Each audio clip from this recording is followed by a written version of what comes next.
Okay, so I just want to make this short. I just wanted to make a video because when I find out I had cervical cancer, I was searching online for somebody that had similar cancer, just so I can feel like I would be okay.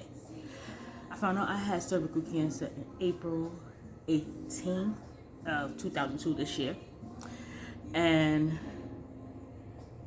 they, went to the doctor, everything. They were like, I cried my eyes out. I have a 14-year-old daughter. I was like, I gotta live for my daughter.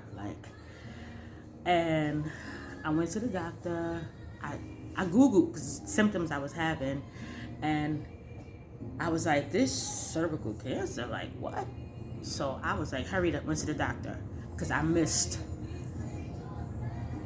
a year because of COVID. And so I was like, I gotta go anyway. So let me hurry up and set my appointment. So I went, boom, long story short, I had to wait, we gotta do this, we gotta do that, And April 18th, she came in that door and she shook her head and she was like, I'm sorry to tell you this, and I already knew. Cervical cancer. So she's like, you're gonna be okay. It's not, technology is good these days. So I went to NYU, found a doctor at NYU, went there. He made me feel good. He was like, oh, it's gonna be okay. It's the easiest cancer to get rid of. It's gonna be gone once we get rid of it. You look like you in the early stage, but we gotta get an MRI, make sure. So I get my MRI, stage 2. Now they about to start radiation and chemo. But before they start the radiation, the pathologist is like, oh, we want another biopsy from NYU. And I was like, no, because that biopsy hurt that I had got. So I was so mad I had to get it. My doctor was like, you'll be okay, trust me. I got the I got it done. I'm thinking everything is everything. They pull me in the room and like, you got a rare cancer on top of the squamous cell. You got small cells, which is usually inside of lung cancer. I Googled that shit. I thought my life was over. Just forget about it. And I was so depressed, but had to stay positive.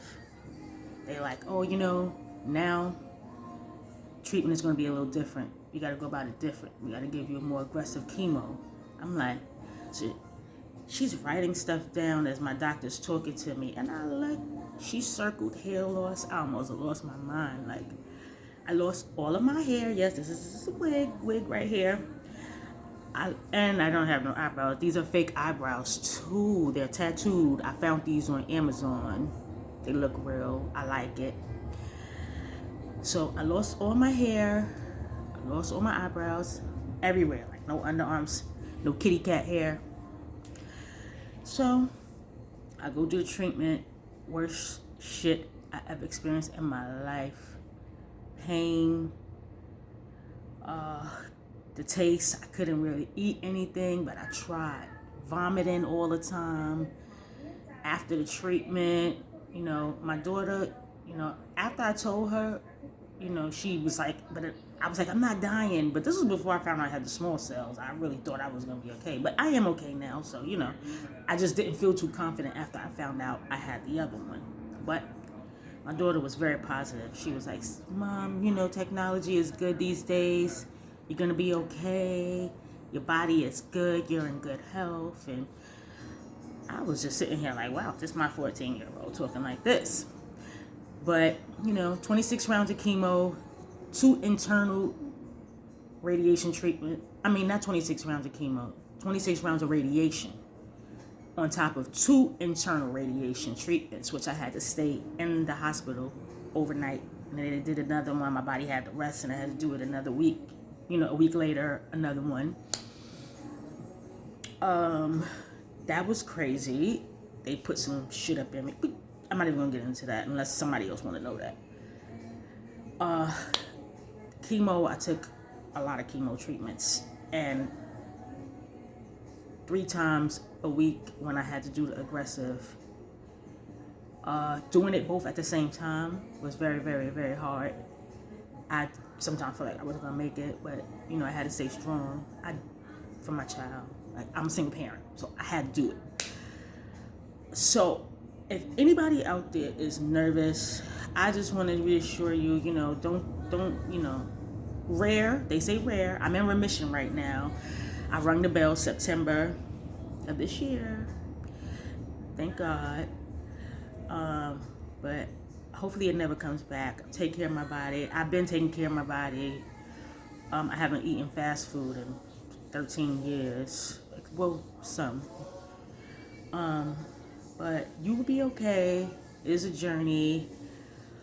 It's very hard. I had support, my family, my friends. I had a good best friend that flew to where I am several times to be there for me. And I never experienced support like that in my life. I know that's my best friend. Like, shout out to NYU. Shout out to my friends and family. And if anybody out there going through it, cervical cancer, especially small cells, is rare. Trust me, you can get through it too.